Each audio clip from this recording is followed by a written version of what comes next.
drifting away. Ain't nothing left but some rhymes and decay. Gave it my best in the lines in a fray. Roving through stress, but my mind it betrays. Gone with the wind.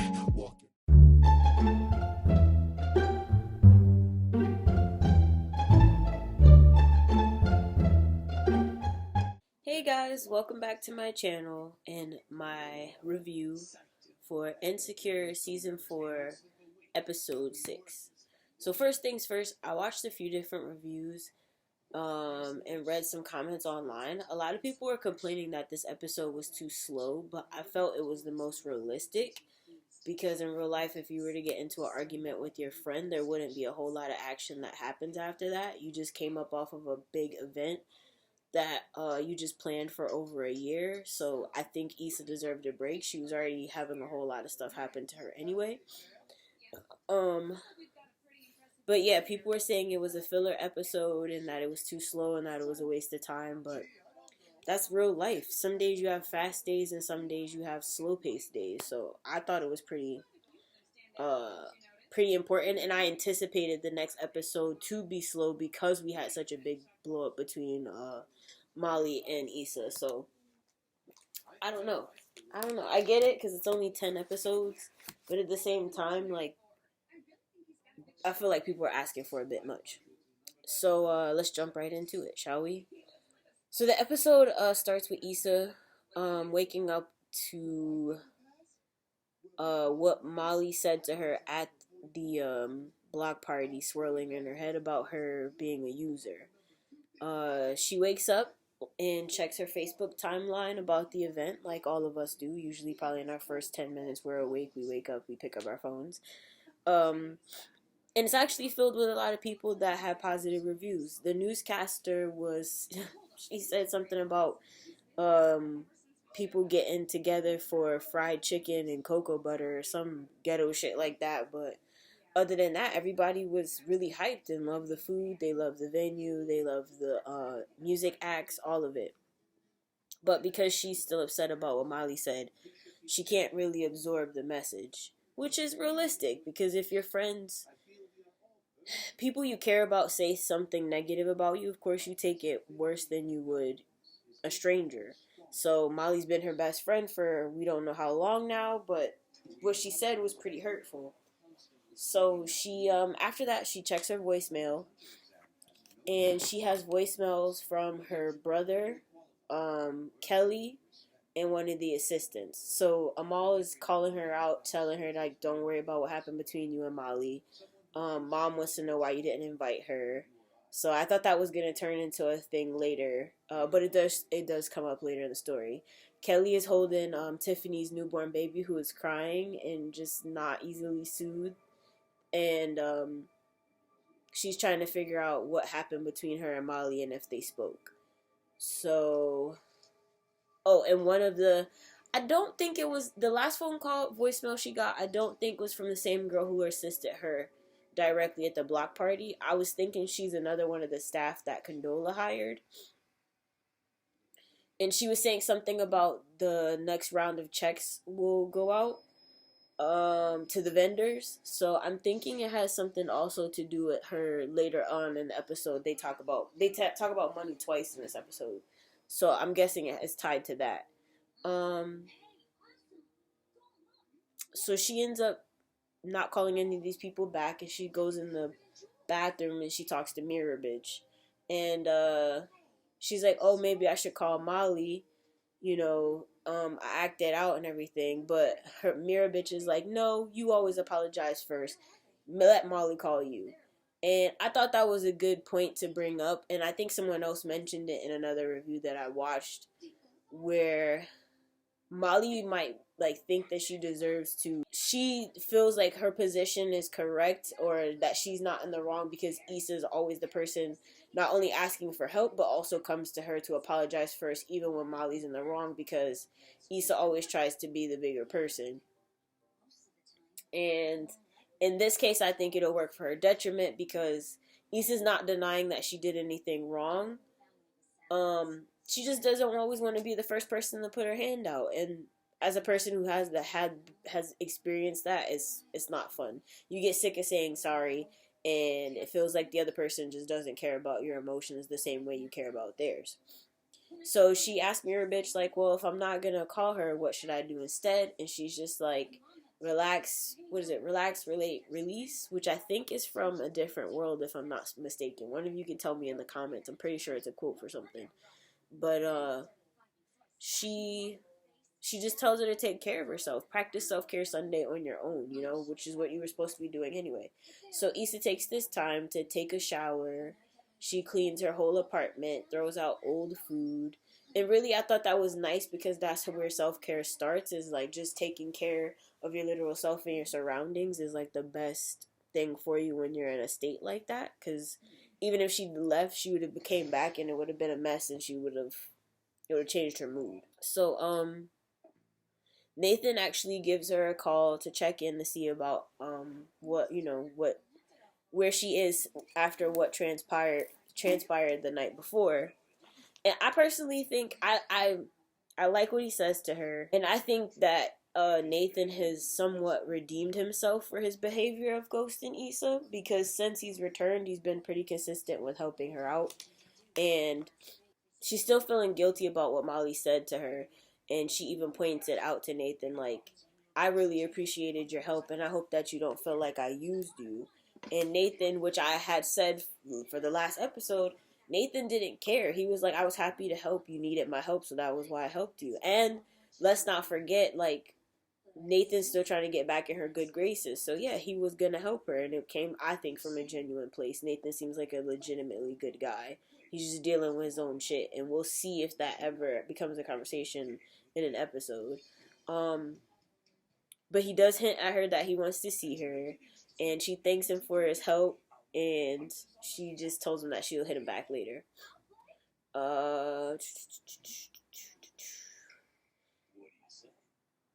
So then the next scene is Issa heading to the supermarket, and there's this pregnant woman in line trying to get people to pay for her groceries, which originally I thought she was just trying to cut in the line. Issa, again, still feeling guilty and is trying to do a good deed, agrees to pay for the girl's stuff, only for her to get in the line. And Issa was only buying wine, but whatever the lady had in her basket, the total came up to $150, which Issa's better than me. I would have had to have a really good week that week to be like, yeah, sure, I could pay for all this stuff. And I get it, because if she's a pregnant mom, I don't know if she already had kids, but parenting is very expensive, so I get it. But unfortunately, the card declines. Issa offers to pay with her credit card because she's like, I have another card. And the lady's like, no, don't even worry about it. And the pregnant woman is like, this is sad. I feel bad and I'm sorry. What you've given me today is perspective. And she just goes on about her way. And Issa's like, fine, I'll just pay the wine. I don't know what the hell she had in her cart anyway. And that is when she sees an old man running down the street and who misses his bus. So she offers him a ride, which Mirror Bitch is like, don't do this. This is not a good idea. He is hella crotchety and old, and personally, I would have kicked him out of my car. But I think that this illustrates a good point sometimes when you are trying to be helpful and you are trying to do good things. Not necessarily in Molly's case, but it just, for Issa's reasoning, but just you feel some sort of guilt or like unworthiness within yourself that you just always extend your hand. It can get you into trouble because you don't set boundaries. You just kind of go with the flow because you just want to be a good person and easygoing. And I think that's how Issa is naturally anyway. She doesn't like conflict. But that would have been a good moment to be like, sir, get out of my car. Because he didn't even want to give her instructions. We don't even know how far she even drove. He was not giving gas money and had the nerve to ask her to stop so that he could use the bathroom. And he comes back with like Fun Dip and is yelling at some old nigga named George that he thinks he knows with a shopping cart. So, which is funny because before he comes back, Mirror Bitch is like, we could just leave. We could pull out of the parking lot right now. He'll never know. And she was like, nope, I'm going to stay. And he's asking her questions about the neighborhood, relays some information about the trouble he used to get in his youth. and how he knows George and how some of his friends got into drugs and how he saw signs earlier on in their friendship that he should have listened to that he didn't. So he's like, even though he regrets it, he's not surprised that he's sad that it ended, but he wasn't surprised that it ended, which I think also speaks to Issa and Molly's relationship. I think a lot of us want them to reconcile because we like these two characters, but in real life they probably wouldn't reconcile. There's really no way to recover from a big blow up like that. Not to mention Molly has shown up at several of Issa's events and showed her ass. So to me, I'd have been like, you can't come back. There's no redeeming yourself. And then you was about to leave me high and dry for your boyfriend.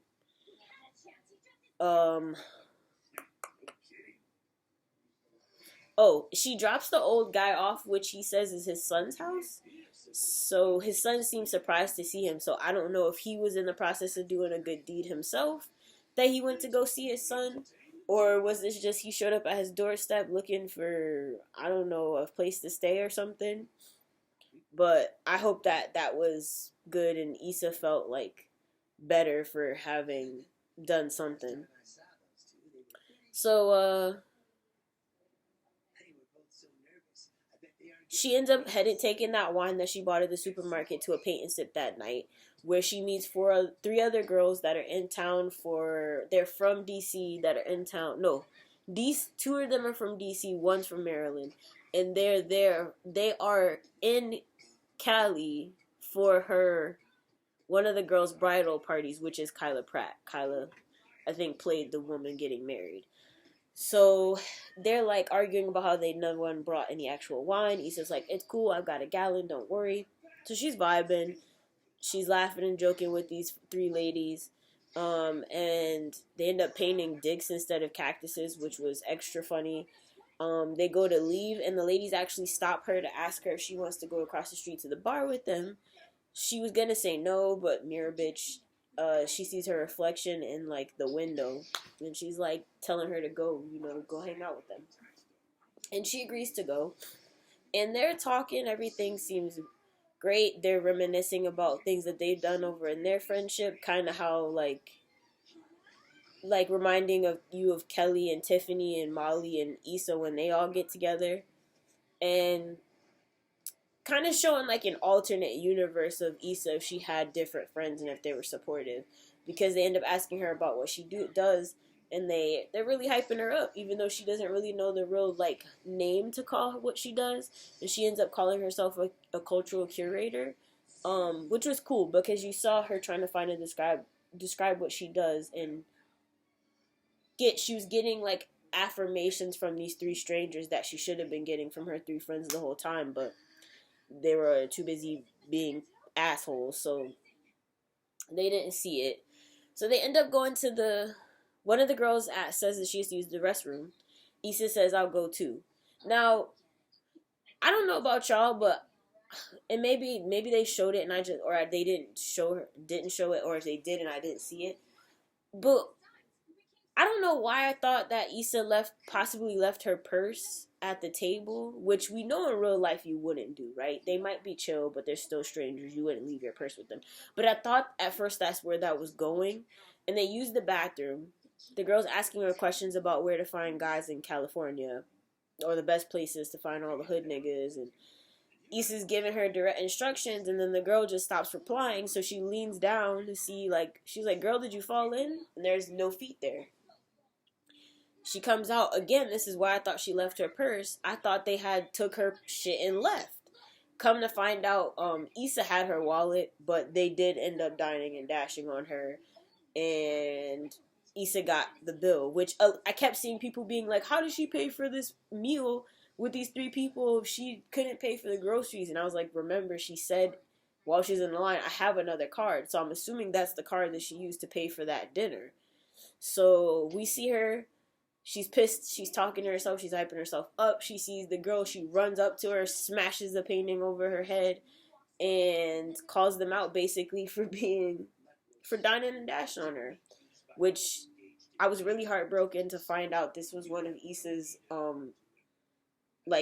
imagination moments instead of the real thing, because I felt like she would have been valid if she had decided to smash the painting over the girl's head, even though maybe not, because it was 3 of them and only 1 of her. But you see it cut back to her being in her car, and then the 3 girls actually look, because Issa's just sitting there and someone beeps their horn, and it's not the same girls. They look similar, but they're not them.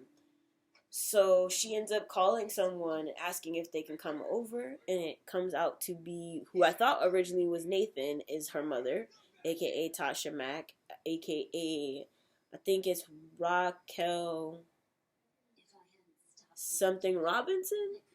I'm sorry, I'm gonna have to look that up. I know I butchered it, but I believe her first name is Raquel. Or Miss Boss Lady, aka, if y'all know her back from in the day from Steve Harvey.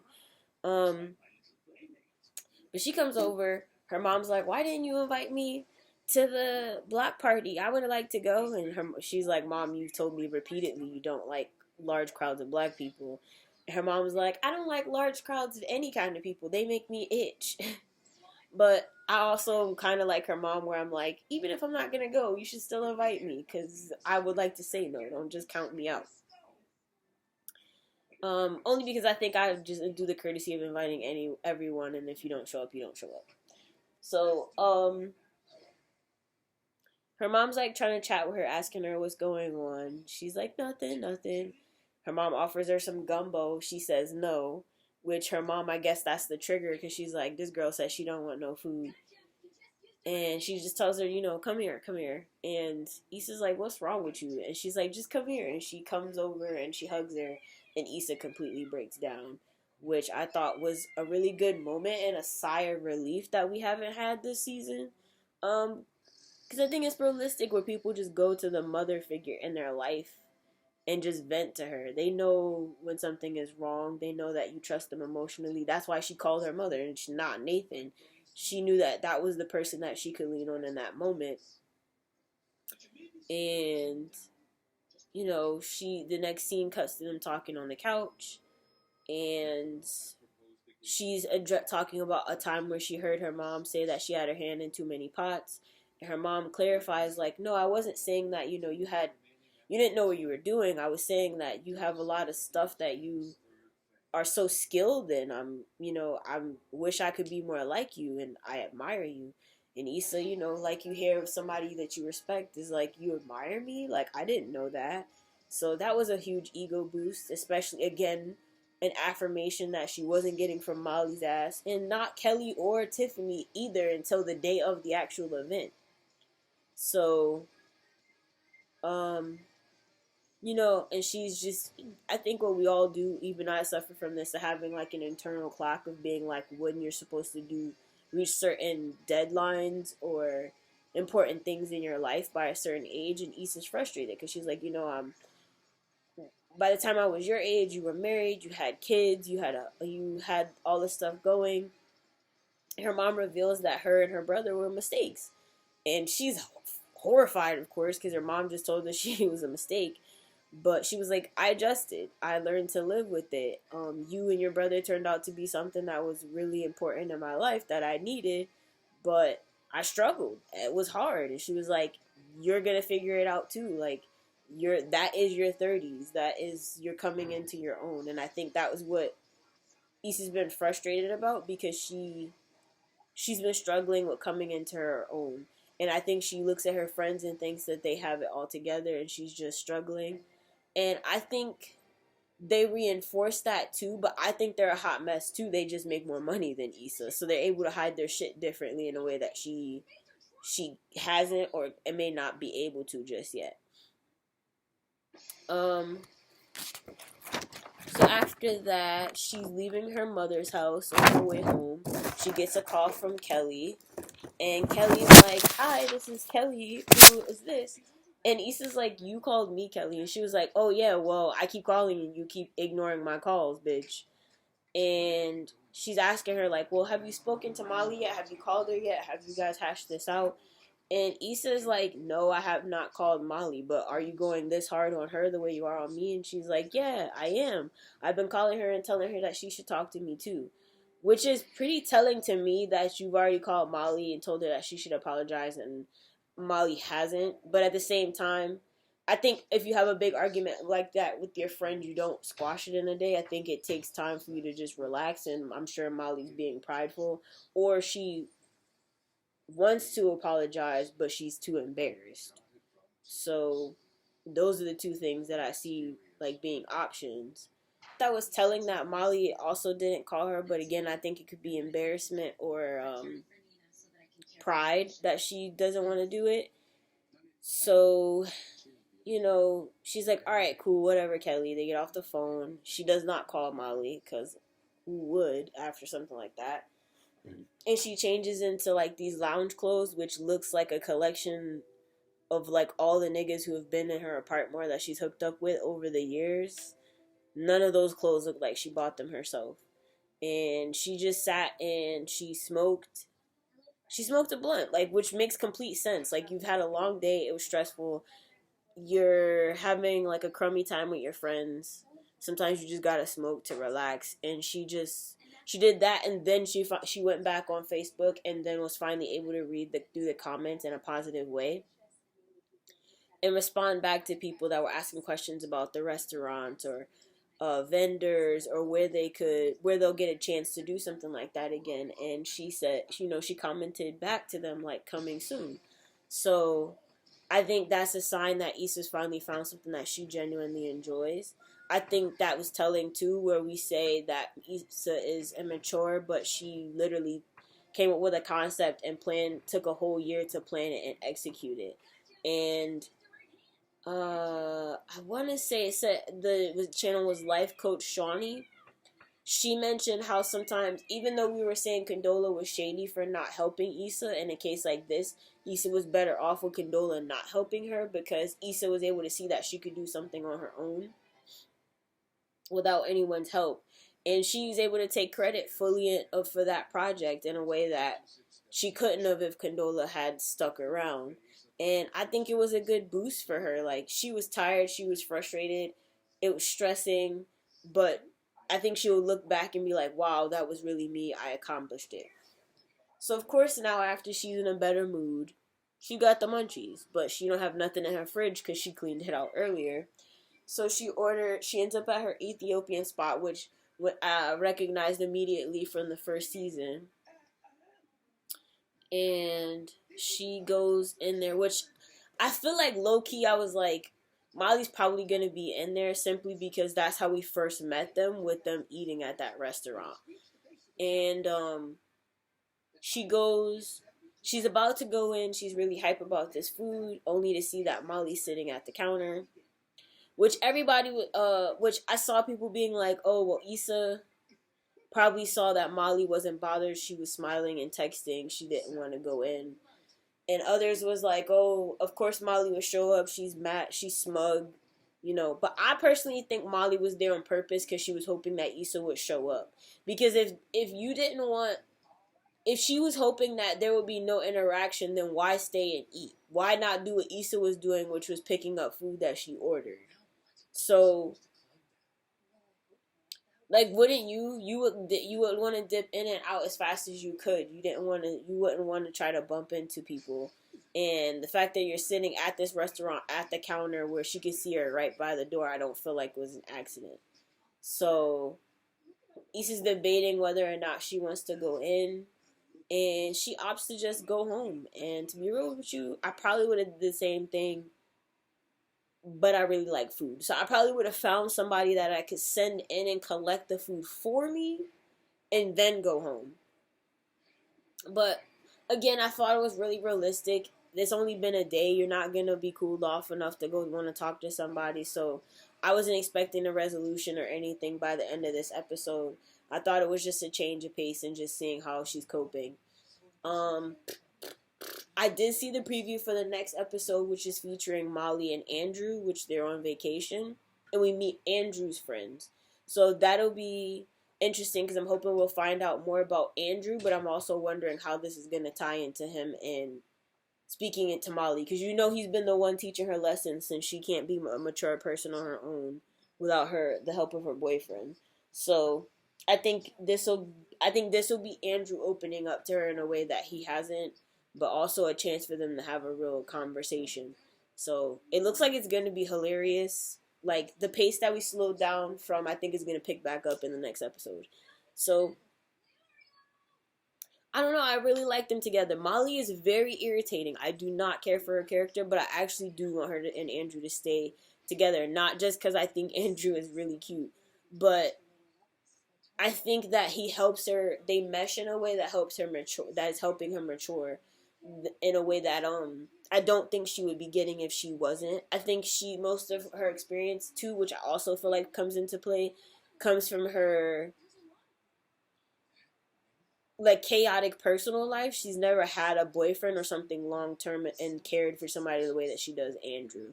And Issa's had most of their friendship where she's been in this relationship for a long period of time. So I think the fact that that dynamic is changing, they're learning more about themselves. And I kind of hope things work out between Issa and Nathan. He may not be a forever boyfriend, but he might be that person that she needs in her life that just comforts her, that she's able to be friends with.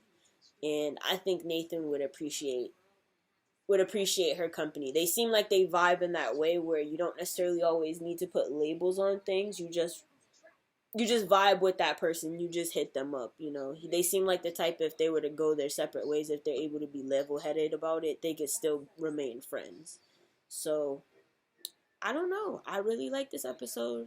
I thought it was a good episode for reflection. I thought it was realistic. I know people were annoyed about the car scene with the old man, but that's kind of how life is when you have something crazy happen to you. The next day is just like you stringing along on doing a bunch of shit. There's no real purpose because you're mentally somewhere else. Because your emotions are still tied up from that event that happened prior to this day. So I thought it was cool. I'm sorry if I seem like low energy. I'm a little tired. It's a little late. I've been up all day, but I wanted to make sure that I filmed this because I know I had posted that it would be up on my page. So here we are, and it's almost Friday, but I did it. And as for Hunter x Hunter, I'm actually watching multiple episodes, so I think I'm just gonna do a long review on that, and then figure out from there how I'm gonna do it in chunks. But thank you so much, as always, for watching. If you like it here, could you leave me a like or a comment? I love to chat. I would love to know what you guys thought about the episode. And if you want to come back, I mean, I'm not, no pressure, but if you want to subscribe, I would be happy to have you. The other, squad of 50 of us would love to have you. I would love it if you came back. But, yeah, thanks for watching. I'll see you in the next one.